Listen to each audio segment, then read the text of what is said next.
something better. And so 600 days before the election, he's asked a question.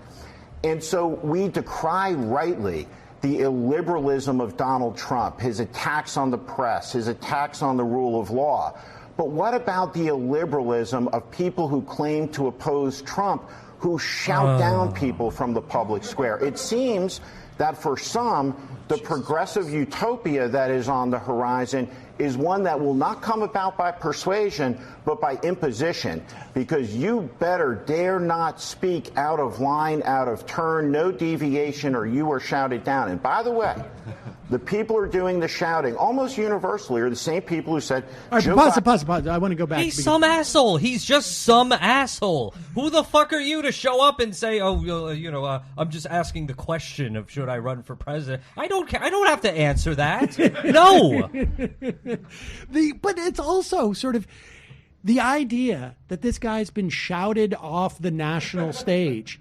If you were to take the total sum of the airtime or the public exposure that 99% of the country who are even remotely interested in the idea of politics and somehow quantify that, he would have blown that figure away in the first 24 hours that he decided he's thinking about running. This is the IDW principle. Exactly. If you criticize me, that is the suppression. The deplatforming is any response to anything I've said that's negative on all of the endless platforms I've been given. So, I mean, and what's also funny is like the person who literally shouted him down was a citizen who went to Barnes & Noble in Union Square to beg this asshole to not help Trump get reelected. But here is the best part of this, it seems to me, who they're villainizing. And this is what I find like even the most despicable thing that they're doing. Because we now know from a story, I guess it was in Politico, Washington Post, that the advisors have admitted, well, what we realize we really have to do is knock whoever the Democratic candidate is out of the box and make Howard Schultz, I can't even say it without laughing, Howard Schultz more palatable to 51% of the country than any Democratic candidate. But look at, they're getting a little scorched earthy here, or at least attempting to, by who they're blaming. Listen to this. Trump, who shout down people from the public square. It seems that for some, the progressive utopia that is on the horizon is one that will not come about by persuasion, but by imposition, because you better dare not speak out of line, out of turn, no deviation, or you are shouted down. And by the way, the people who are doing the shouting almost universally are the same people who said Joe Biden shouldn't run because it was Hillary Clinton's turn. And they're the same people who put their thumb on the scale for Hillary Clinton against Bernie Sanders because he couldn't win. And they guaranteed us that Donald Trump would never be elected. You're on TV. You can't complain about being shouted down when you're shouting at me from television. But can you believe that he's bringing up the rigging?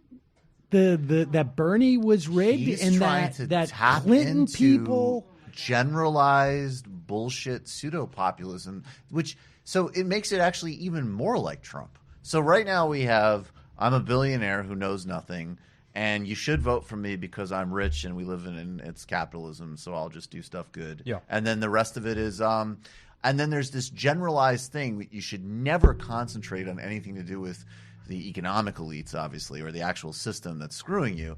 But there is this sort of broad riggedness that I'm opposed to. Vote for me now. Well, but they're going. It literally is the same. That he's is Trump specifically without saying the flair. it was That's the amazing. Clinton people who delivered Trump. I mean, it's fascinating that he's.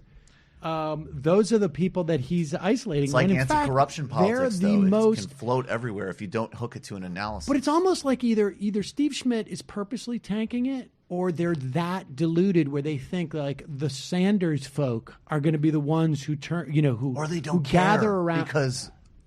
Yeah, Right. I think it's safe to say they really don't care. Yeah.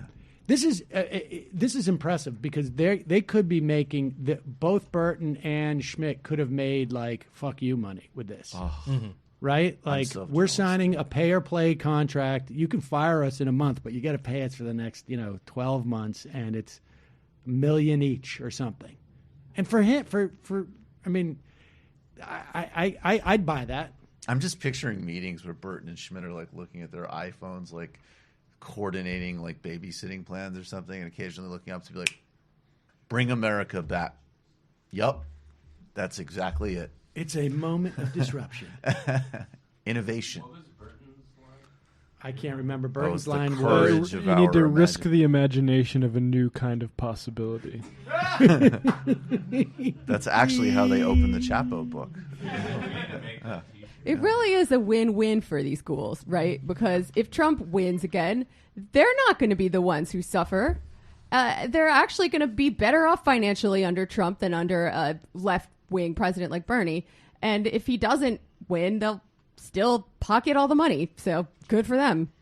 But ultimately, I think we're all everyone's been hyperventilating about this Schultz thing and exaggerating the actual impact of this. I mean, you want to use this as an opportunity, like AOC did, to point out the basic inequality in society, that just because you're very, very wealthy, you get to change the discussion and you get to have everyone talk about you being president, and you just seem like someone who could be president as opposed to, say, one of the baristas who works in one of his coffee shops.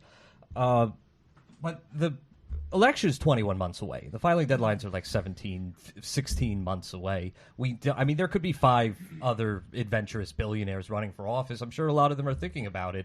I know for at least several years now, people have been talking about like Mark Cuban or The Rock or something, or one of these silly season Cuban type things. should shake on Trump in a Republican primary. The country needs it. Yeah. Go do it, Mark. Yeah. And Go spend a lot of money on that. And the thing is, everyone is obsessed and nauseated by the Schultz thing because they are that is just the lingering anxiety from 2016 of a spoiler, preventing a Democratic victory, allowing Trump to be elected on a national scale, which says to me that, okay, these people just didn't internalize the lessons of 2016, or they don't have a heuristic to explain why that happened. So they're still just kind of, that tank is pretty much empty, and they're just making shit up at this point.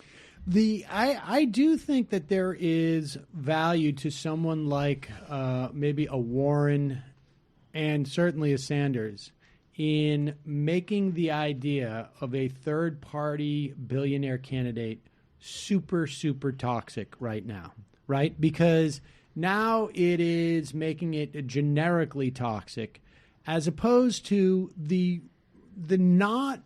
greater than zero chance that if Bernie Sanders, as opposed to really any other possible Democratic nominee, is the nominee, that a Howard Schultz comes in, and there is enough people in the Democratic Party who are, scared of a socialist, and you get Bill Kristol and Anna Navarro, and then all of a sudden you think maybe we could win a couple of states. He's a very classy guy.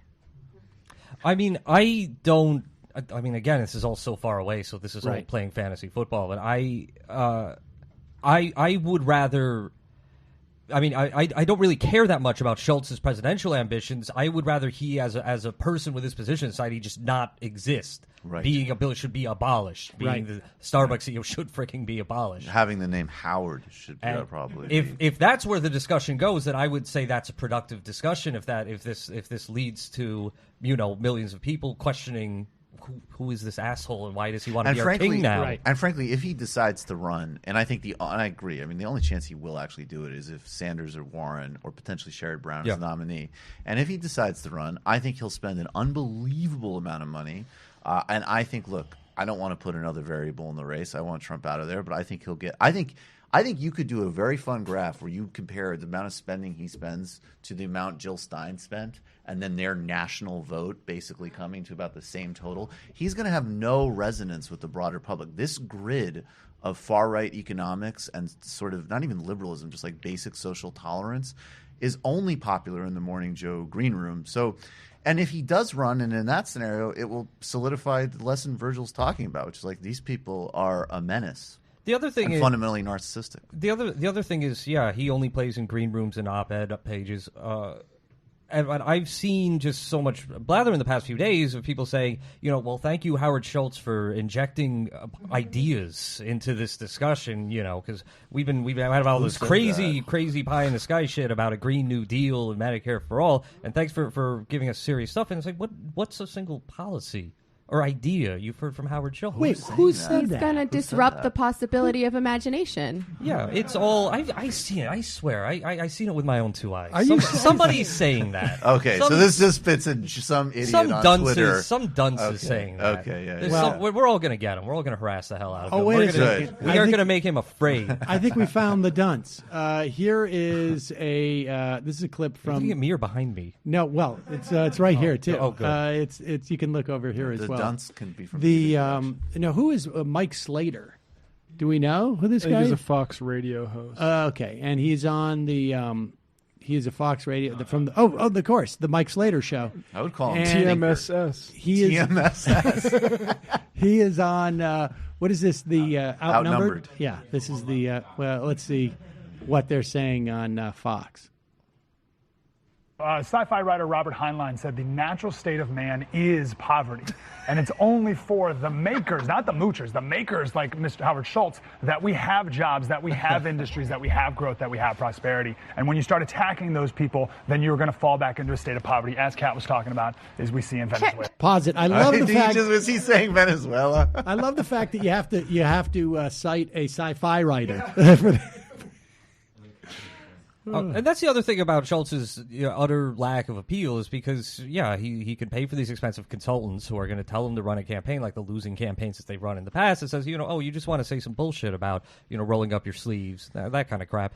And the vast majority of people at this point know that they're being bullshitted. Everyone bullshits them. And if you're the kind of person who thinks, oh gosh, roll up your sleeves, that's a great message, your vote's pretty much irrelevant at that point anyway. Right. No one is actively alienating you because you can't be alienated because you don't actually have political views.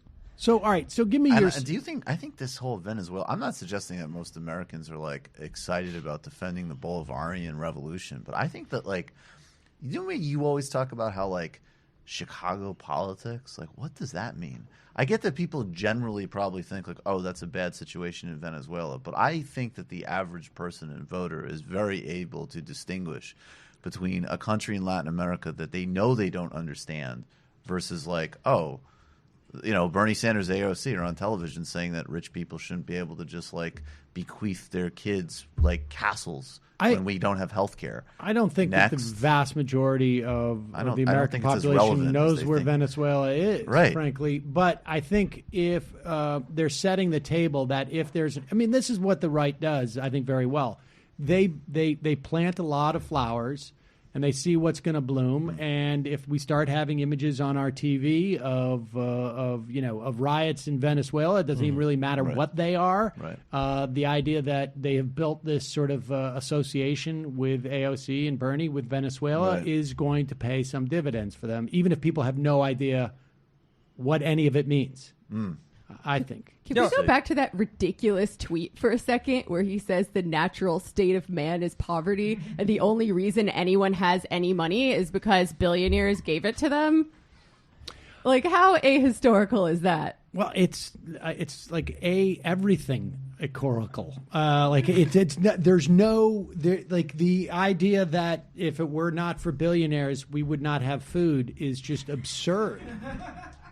How does he think things are produced? And how does he think things were produced before capitalism? He's they weren't. He's a sci-fi writer. Maybe in the future. Maybe in the future. That's what he's saying. Maybe this is a warning. Well, Jamie, you're right. That's their line because that's a thing that I hear a lot of dumb people say. That's a dumb guy thing to say. You don't like this billionaire. Well, how do you have a job? And I think that's, part of it is just that's how we've been raised and socialized in this country to think in those rigid terms. We don't think about the actual components of wealth and the actual position of labor in society is creating wealth. And the critique of that is the anxiety that's driving Howard Schultz to run for president. Like, there's the narcissism, but there's also the primal anxiety of some of these things being called into question. Yeah, so, and those guys freaking out at Davos. So when you see the media class, put up guys like Schultz and increasingly Mike Bloomberg, who's planning to run for president, and frequently being quoted as attacking Liz Warren or Bernie Sanders or AOC, I think that's